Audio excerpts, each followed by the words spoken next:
Thank you, Mark.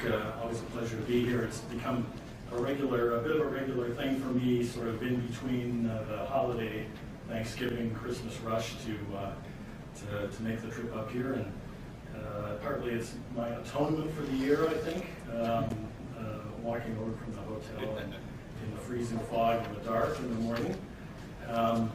But as I was telling Brad and Mark earlier, I actually really appreciate preparing for this because this sets the stage for the content of a lot of the stuff that I do as an economist throughout the year in the connection between oil markets and LNG markets. So this conference gives me an opportunity to refresh what I was talking about from last year and the year before, see what's new and exciting in those markets.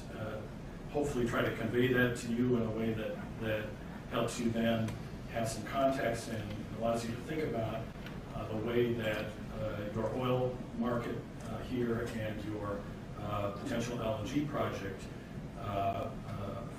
fit into those markets. So that's my role and my job, and just by way of an agenda, I'm going to start by talking a little bit about what's changed since last year. For some reason, this conference is always scheduled at an interesting time, about 2 weeks after when OPEC is scheduled to meet. And obviously there have been some events even over the weekend, and I thought I would chat a bit about that and what that might mean for oil prices going forward. I'm going to talk a little bit about what I've referred to as the gap between oil and gas prices, which historically has driven the demand for and development of global liquefaction projects, and whether that gap, which I think conventional wisdom said was important for driving LNG economics, whether that is still the case. And so we'll talk a bit about that. I thought another thing that's changed since last year is that the United States is now exporting LNG from the Gulf Coast. So this is a new event. I'll talk a little bit about how that's going and what the prospects are for it and the other projects that are being proposed down there, which are obviously competitors to your project here. Last year I introduced the concept that renewables might be a competitive issue for LNG development going forward. That surprised Brad, I think, because he proceeded to email me about it and send me interesting articles on the subject. I thought I'd update that a little bit and talk about whether that's becoming conventional wisdom now and not just some idle speculation by an economist.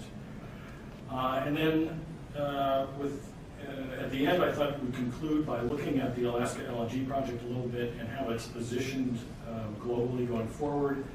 And as always in these presentations, I end with a list of sort of key indicators that you should watch for going forward to help you think about these things. So, what's changed since last year? Well, we now have an OPEC agreement to cut oil production. This was announced at their meeting at the end of November. OPEC agreed to a 1.2 million barrel per day reduction in prices. The Saudis would take about 40% of that cut. Just over the weekend, on Saturday in fact, there was a further agreement by a series of non-OPEC countries to add to that about 558,000 barrels per day, 300,000 of which was to come from Russia. So when you add all that up, that's a cut of about 1.8 million barrels per day, which is about 2% of global crude oil supply. I'm going to talk a bit in a moment about whether that's significant, what the price response has been to date. Remember, no cuts have actually been made yet. This is just an announcement of a cut that's supposed to start in January and last for 6 months. So I thought it might be interesting to talk about why the Saudis are doing this and whether we think it will lead to a short-term or a long-term increase in the oil price and what other factors could be at play. What else has changed since last year? Well, U.S. shale production costs, oil production costs, and gas to some extent, have continued to decline. So I'll show you some evidence on that and talk about the reasons for that and whether it's a permanent or a temporary phenomenon. Some new, I mentioned that the U.S. is now exporting LNG. Several new Australian projects have come online with significant liquefaction capacity. This has produced a glut in the global LNG market. We'll talk about how that has affected prices and how that's affected the economics of LNG projects that have not yet gone through the final investment decision stage. Those projects which have not received FIDs continue to be delayed in the U.S. and Canada, and I'll talk a bit more about who those are and why. And the other thing that's changed since last year is, as everyone here knows, the majors have backed away from the state's LNG project, and the state has stepped forward.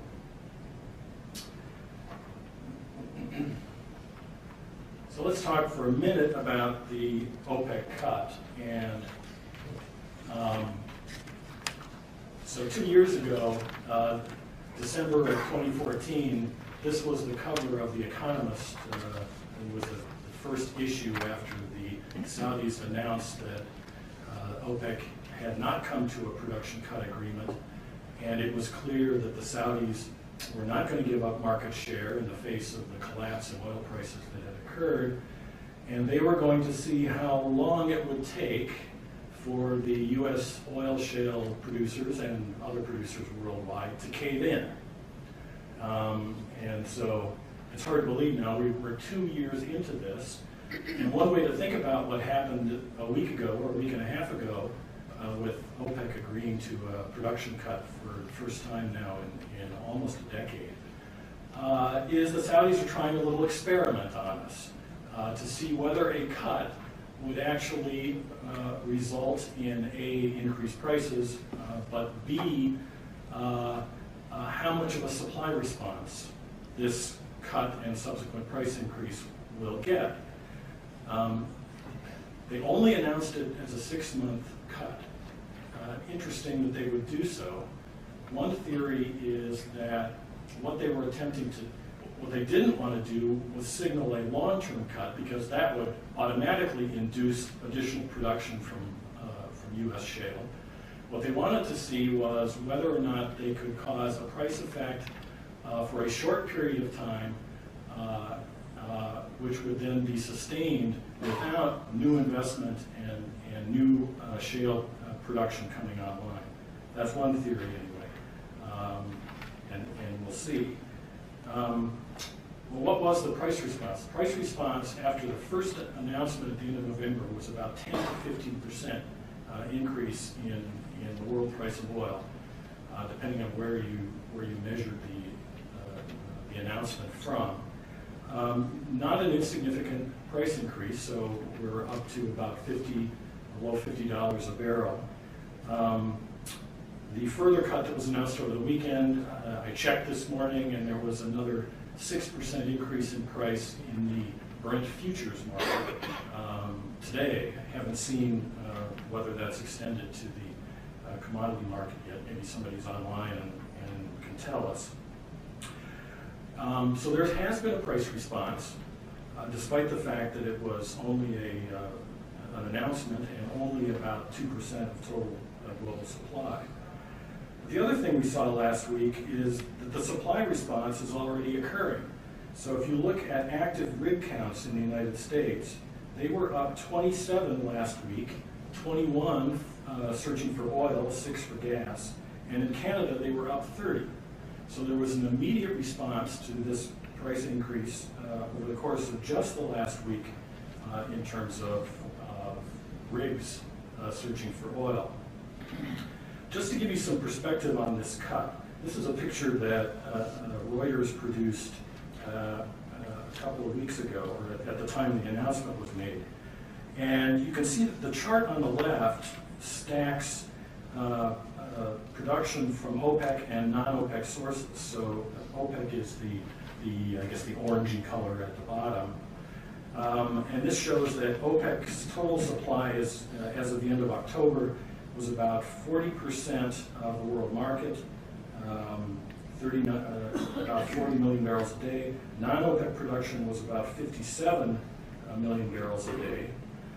And the chart on the right, which I think is more interesting, shows the cumulative change in oil production from 2012 for OPEC, that's the line at the bottom, the orange line, and non-OPEC sources. And as you can see, the OPEC cut of 1.2 would about bring their production level down to what it was in 2012. Whereas non-OPEC production since that time has increased to over, by a cumulative 5.5 million barrels a day. So you have to think about the significance of 1.8 million barrels a day, which is the combined announced cut, relative to the change in crude oil production that's occurred even since the collapse in oil prices. And I would argue that while it's symbolic and symbolically important, it may not be that significant. Another way of looking at this is to look at crude oil inventories.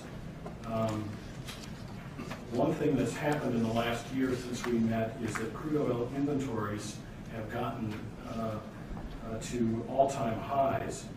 This chart shows the state of U.S. commercial crude oil stocks. That's the solid line relative to the range of stocks, high and low, between 2011 and 2016.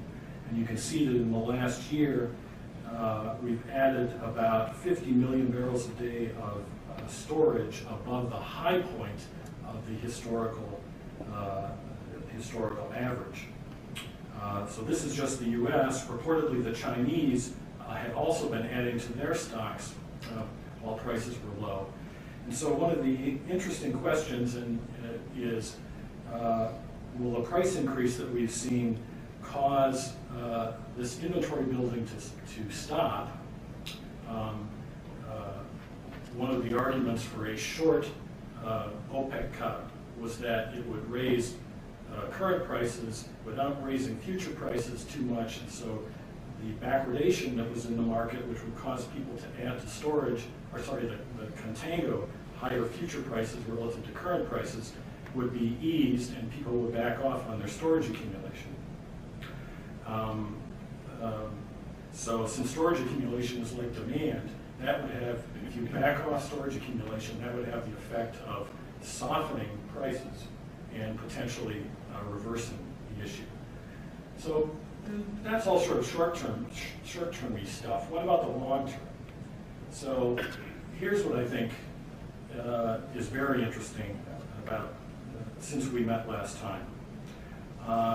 It appears that the cost, the all-in cost of U.S. shale oil production is continuing to fall. So this is a picture produced by Reuters. I think it's Rystad Consulting out of Norway that has the models that have developed this stuff by play.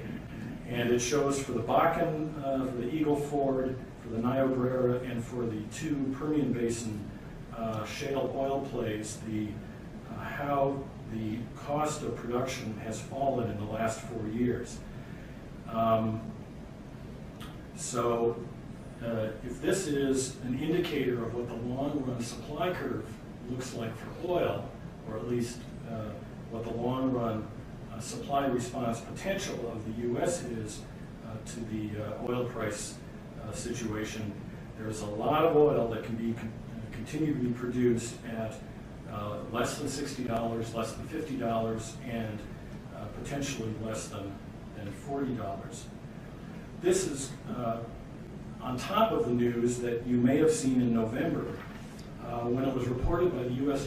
Geological Survey that the Wolfcamp Shale in the Permian Basin contains 20 billion barrels of potentially recoverable oil and 16 trillion cubic feet of gas, bigger than some of the fields in the Middle East. Now that doesn't mean all of that is recoverable economically, but the resource is absolutely huge that nobody anticipated. Not all of it can be produced at $40 a barrel, so the Wolfcamp would be the equivalent of the Permian Midland bars on the right of this chart.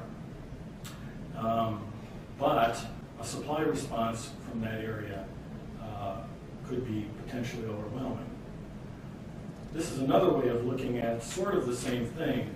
This is this is what I call an oil supply curve, and it was developed by Wood Mackenzie.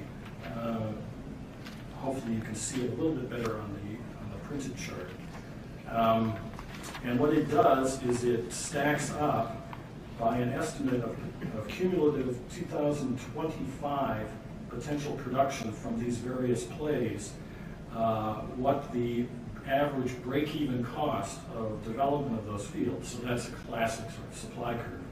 And you can see that the Wolfcamp comes in here at, again, a little less than $40 a barrel, with cumulative production of an additional, that plus the, to the left on the supply curve, a cumulative additional production of 2 to 3 million barrels a day. So that in and of itself would be enough to swamp the OPEC announced price cut, if indeed that oil would be available at less than $50 a barrel. Anyway, when you think about Alaska's oil resource and its position in the world market, I think it's undeniable that you have to account for what's been driving shale production worldwide, and particularly in the United States. Why is it that we've seen these reduced costs of production? 3 explanations are possible, I think. One is that there's been learning by doing, that as you've gotten more familiar with the technology, costs go down and productivity goes up. Another explanation would be falling equipment and labor costs, as pressure is off the oil industry to produce at high prices. Rigs are available at cheaper, labor is available at cheaper wages. So that's possibly factoring in here. A third factor would be that in some of these areas, producers are learning to develop the most productive areas first, so they're going to the sweet spots where the most productive activity is. Depending on which of these explanations explains the cost reduction, would have a big impact on what you think the future supply would be. If it is just we're developing the sweet spots, that would suggest to you that this would be a short-lived phenomenon, that as those get developed and you start having to produce the most and develop the more less productive zones in these fields, that the cost would go up. If it's learning by doing, technological change, that would suggest to you that this is something more permanent, and will be something that the OPEC producers would have considerable difficulty dealing with. So that's my pessimism on oil for the day. Let's talk a little bit about oil and LNG. So I think, as I said earlier, it used to be conventional wisdom that the larger the gap between oil and gas prices, the better the economics of new LNG projects. And the theory is, well, you're converting gas into LNG and you're transporting it to markets, particularly the premium Asian markets, where the next best alternative fuel for, say, power generation is oil. And if the gap between oil and gas prices is large, that creates a large sort of arbitrage room that's available for an LNG project to fit in. That was embodied in the fact that long-term LNG contracts in Asia tended to be linked to oil. The Japan crude cocktail, which essentially is a mixture of crudes which tracks Brent prices with a lag. And indeed, this is an extension of a picture that I showed you last year. Post the financial crisis, we did have this huge gap. The crude oil, the Brent prices here on the top, the Henry Hub prices below, and the line in the middle is the UK National Balancing Point gas price. So it sort of tells you, and these are all expressed in gas price equivalents. So it tells you that we had this gap, and it was during that period that all of these LNG projects were proposed in the US, Canada, Australia. Some have actually been developed. The Australian projects are well developed, and there are some US projects under construction, which I'll get to in a minute. But the gap is now closed, right? And you can see that. And it's been closed for a couple of years. Last year we speculated about whether it would continue that way. And it raises a bunch of questions. One is, will oil economics play a significant role in future LNG economics? If there's not a premium oil market to sell LNG into, how much room is there for the huge investment that's required in LNG liquefaction? And it raises the subsidiary question of, will oil linkage continue to be used for long-term LNG contracting? This is the topic that is brought up at every LNG conference worldwide that I'm familiar with these days, and people are speculating about what would replace oil linkage in long-term contracts. Would it be the Henry Hub? Well, that has pros and cons because historically it's been pretty volatile. Might it be a LNG spot market index? And there's a lot of talk about trying to develop one of those at key market points like Singapore or Japan. That is still a bit up in the air. But I think what we can conclude is that, at least for this year, is that future LNG projects will compete on the basis of the feedstock gas supply economics, the infrastructure costs of each project and their risks, and the distance to the market. So just to reinforce what's happened in the global LNG market, the spot price of LNG has also collapsed along with the oil price and with the glut of LNG on the market. I showed you this picture last year. This is the landed price of LNG at various ports as of 2013 before the collapse.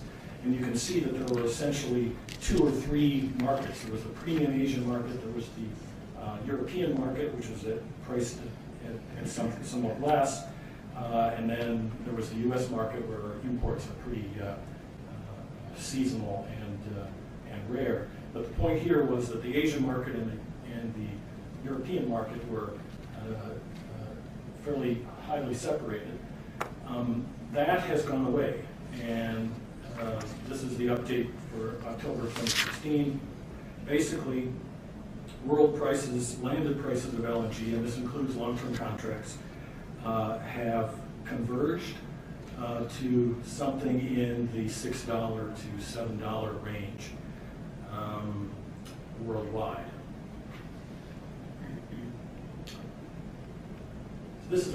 I'm going to show this chart 2 times in this presentation. This is the first time just to introduce you to what's going on here, and then I'll come back to it when I talk about Alaska LNG. But this is a chart that Wood Mackenzie included in a study that was done in August of 2016. You guys are all probably pretty familiar with this. That looked at the economics of the Alaska LNG project. And what this chart does is it stacks up for different LNG supply alternatives, WoodMac's view of their break-even cost economics. And so each bar, if you look at it, has 4 components. The first down at the bottom in the light blue is the feedstock gas cost. The darker blue above that is the estimate of the infrastructure cost converted to dollars per MMBTU. And then above that is the shipping cost to Asia. And for these various alternatives, they have plotted that against two horizontal lines which show oil prices at $45 and oil prices at $70 with a range that reflects different LNG contracting, a range of potential contract alternatives.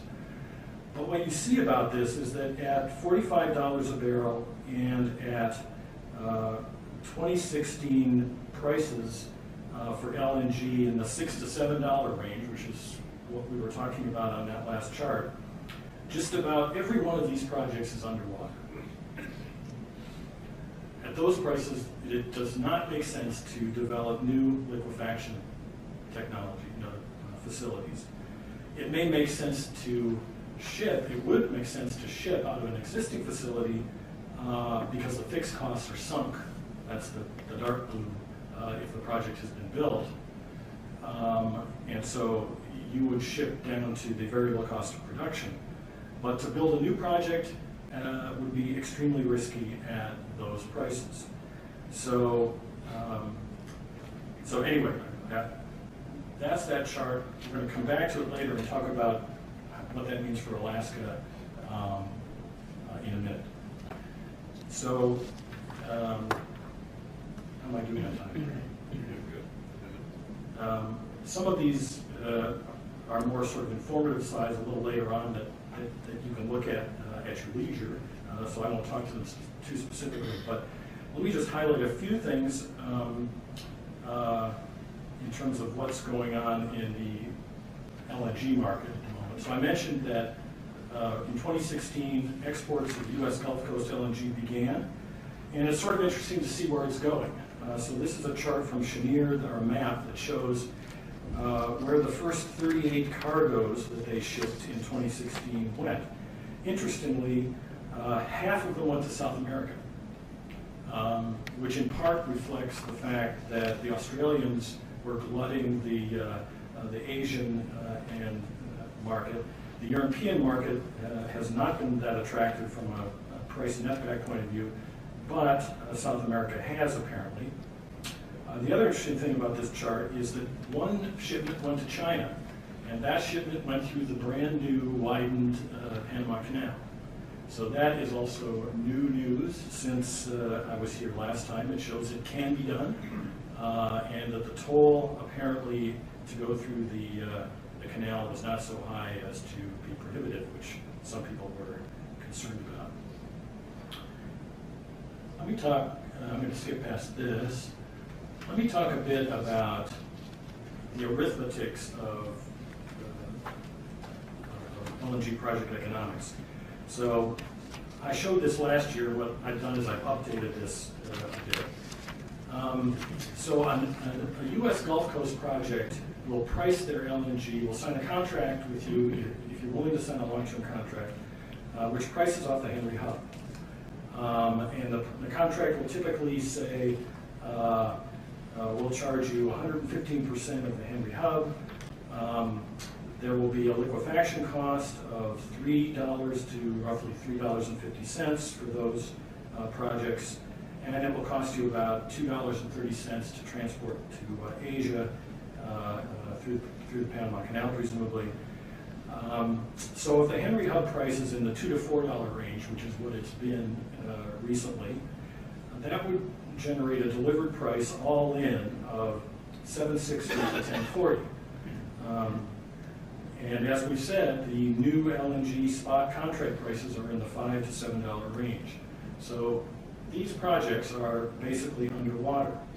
But if the liquefaction cost is covered by the contract, that $3 to $3.50 fixed cost, it's marginal, but it would still be economic if you can find the right buyer to ship cargoes.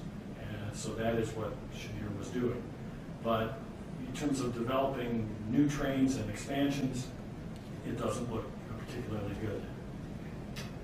So let me now quickly turn to long-term demand.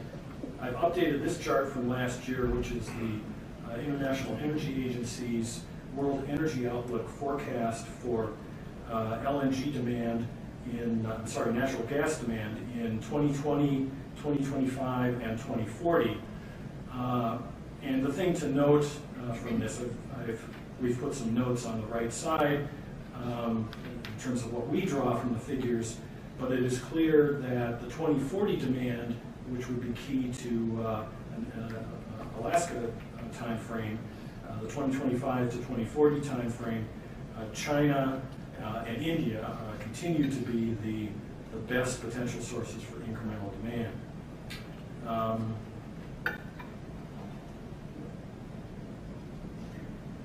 I'm going to skip quickly past through this. This is just a point to make that while China may look like the best place for LNG demand in the future, it has competitive alternatives as well, some of which include potential shale gas, as well as pipeline gas from Russia, which is heavily under development. Anyway, I'll leave that with you. Now let me again talk briefly about LNG and renewables. So my colleagues, when I was here last time, I talked about the fact that my colleagues had done a study which attempted to look at the comparative economics of a new gas-fired power combined cycle power generation plant in China versus the cost of wind and photovoltaics.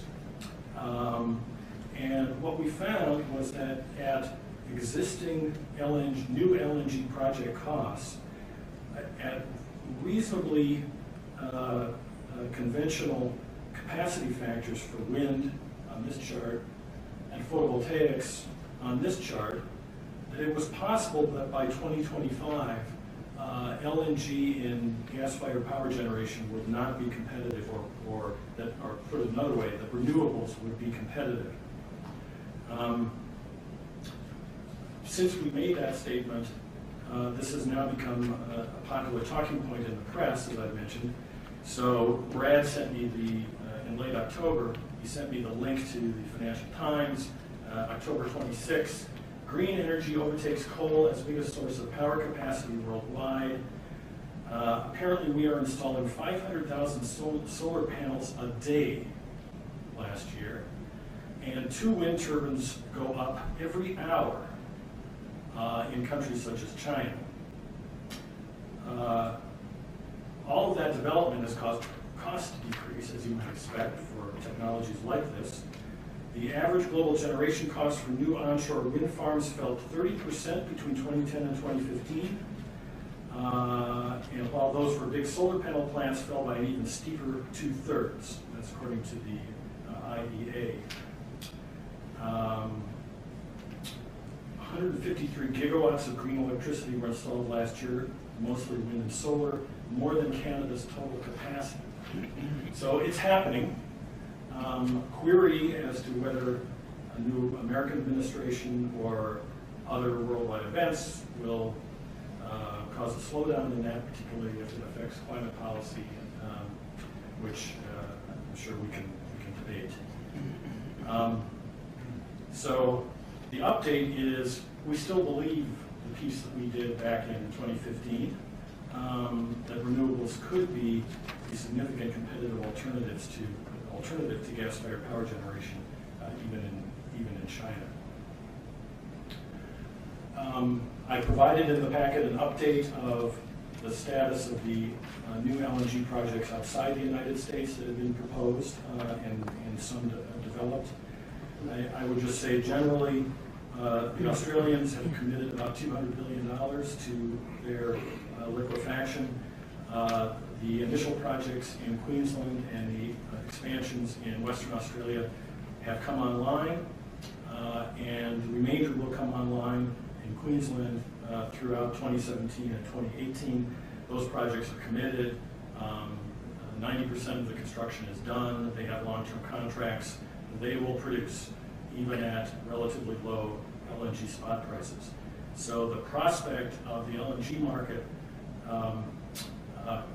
rebalancing such that LNG prices rise, I think, is still a bit in the offing. But then we've got some time here. The Alaska project again, is a post-2020, is a 2025 project. A lot can happen, as we know, in a few years. Canadian projects have run into all kinds of difficulty, both investment difficulty as well as environmental difficulty, although the government has been quite supportive of them. This is an update of the U.S. situation. Not much has changed other than the fact that Cheniere is now producing. There are 5 plants under construction and in various states of development.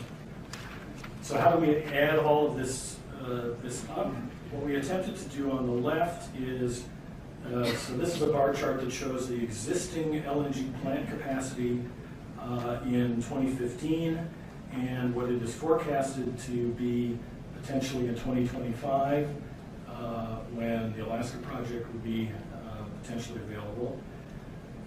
And then on the demand side, on the right, what we've done is we've shown the existing 2015 demand in the dark blue at the bottom, and then we've shown a range for the highest and the lowest demand forecast that we could find for LNG for 2025. And what you see is, with all of the capacity potentially coming online, you have to be near the top of the highest forecast for there to be room, but under those circumstances, there would be room. Which brings us back to this chart. And so I think the 2 takeaways that I have from this chart. One is that for Alaska, Alaska is very competitive on the feedstock gas front, obviously. The gas is stranded, effectively 0 cost to produce, although WoodMac includes a cost here. The big expenditure is the fixed cost liquefaction infrastructure and pipeline infrastructure. To the extent you can get those costs down and be more competitive with these other alternatives, the better off you're going to be, and that's sort of critical.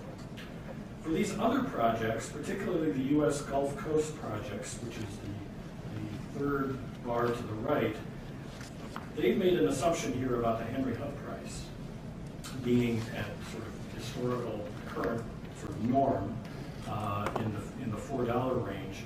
If that price rises, these projects become very uneconomic. So good news for Alaska would be high lower 48 gas prices. I said this last year, I'm going to say it again this year. High lower 48 gas prices, because that makes these projects less economic. Low cost for your infrastructure project, that makes your project more economic. And the oil price is sort of, in my mind, is sort of a bit out of the picture. You have to be competitive with these other potential projects, no matter what the oil price is. And if the LNG, if the demand for LNG comes to fruition in the post-2020 time period, LNG prices will firm up to reflect the marginal cost of new liquefaction. That's what you have to compete against, and that's the target that you need to reach. So I'm going to, I think my time is up, and I'm ready to talk about the questions, but I've got key risk factors. I've mentioned these: project costs, insufficient demand, supply competition, lower 48 gas prices are good. Key indicators going forward, as you might expect from that list. So thanks very much, and questions when we're ready. We'll do questions at the end. Okay.